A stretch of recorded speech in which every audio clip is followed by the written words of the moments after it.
اور مذہبی حالات بیان کرنے کے بعد اب وہاں کے اجتماعی، اقتصادی اور اخلاقی حالات کا خاکہ مختصراً پیش کرتے ہیں۔ عرب آبادی مختلف طبقات میں بٹی ہوئی تھی۔ ہر طبقے کے حالات ایک دوسرے سے بہت زیادہ مختلف تھے۔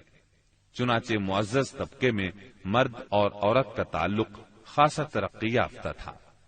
عورت کو بہت کچھ خود مختاری حاصل تھی، اس کی بات مانی جاتی تھی، اس کا اس قدر احترام اور حفاظت کی جاتی کہ اس کی خاطر تلواریں سونت لی جاتی تھی، خون ریزی ہو جاتی تھی۔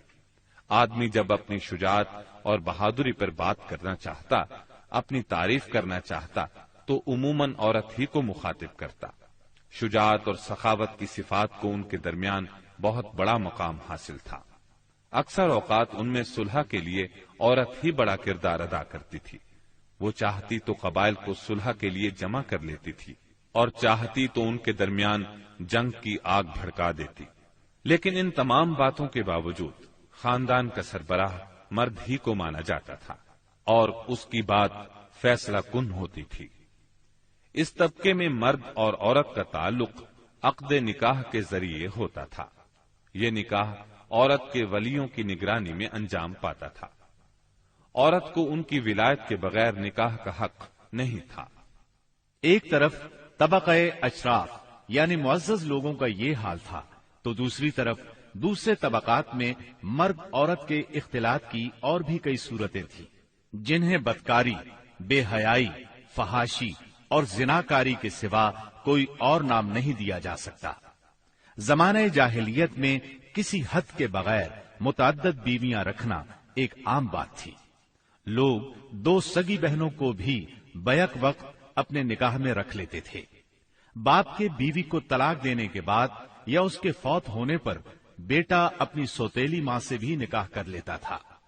طلاق کا اختیار مرد کو حاصل تھا اور اس کی کوئی حد مقرر نہیں تھی۔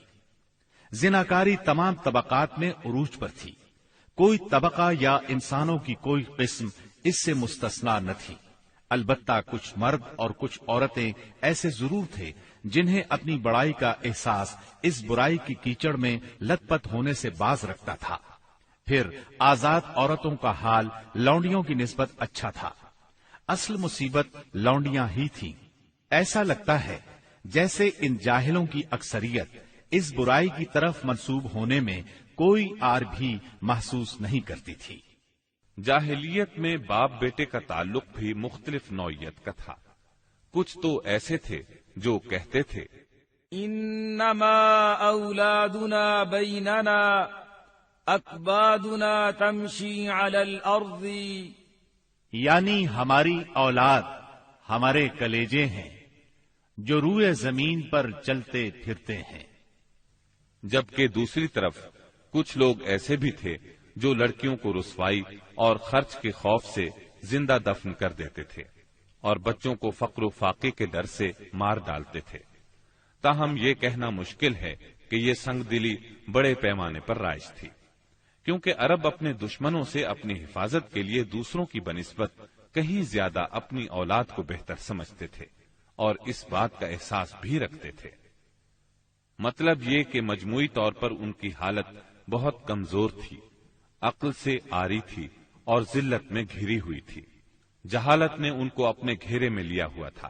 خرافات کا دور دورہ تھا، لوگ جانوروں جیسی زندگی گزار رہے تھے۔ عورت بیچی اور خریدی جاتی تھی، بعض اوقات اس سے مٹی اور پتھر جیسا سلوک کیا جاتا تھا۔ قوم کے باہمی تعلقات کمزور بلکہ ٹوٹے ہوئے تھے۔ رہ گئیں حکومتیں تو ان کو صرف اپنا خزانہ بھرنے سے غرض تھی یا مخالفوں پر فوج کشی کرنے کی فکر۔ اقتصادی حالت بھی خراب تھی، صرف تجارت ان کے نزدیک ضروریات زندگی حاصل کرنے کا سب سے اہم ذریعہ تھی، اور تجارت کے لیے امن و سلامتی کی فضا کا ہونا ضروری ہے، ورنہ تجارتی آمد و رفت نہیں ہو سکتی۔ جبکہ ان کا حال یہ تھا کہ سوائے حرمت والے مہینوں کے امن اور سلامتی کا کہیں وجود نہ تھا۔ یہی وجہ ہے کہ صرف حرمت والے مہینوں میں عرب کے مشہور بازار اکاز، ذی المجاز اور مجنہ لگتے تھے۔ جہاں تک صنعتوں کا معاملہ ہے تو عرب اس میدان میں ساری دنیا سے پیچھے تھے۔ کپڑے کی بنائی اور چمڑے کی دباغت وغیرہ کی شکل میں جو چند صنعتیں پائی بھی جاتی تھیں وہ زیادہ تر یمن، ہیرا اور شام سے ملے ہوئے علاقوں میں تھی۔ البتہ اندرون عرب گلہ بانی اور کھیتی باڑی کا کسی قدر رواج تھا۔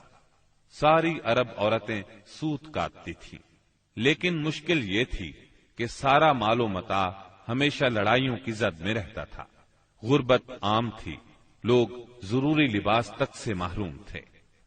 یہ بات تو مشہور ہے کہ اہل جاہلیت میں کمینی اور رذیل عادات پائی جاتی تھی، عقل کے خلاف باتوں کی بھرمار تھی، تاہم ان میں کچھ پسندیدہ اخلاق بھی تھے۔ ان اخلاق کو دیکھ کر انسان دنگ رہ جاتا تھا۔ نمبر 1، کرم و سخاوت۔ یہ اہل جاہلیت کی خوبی تھی، جس میں وہ ایک دوسرے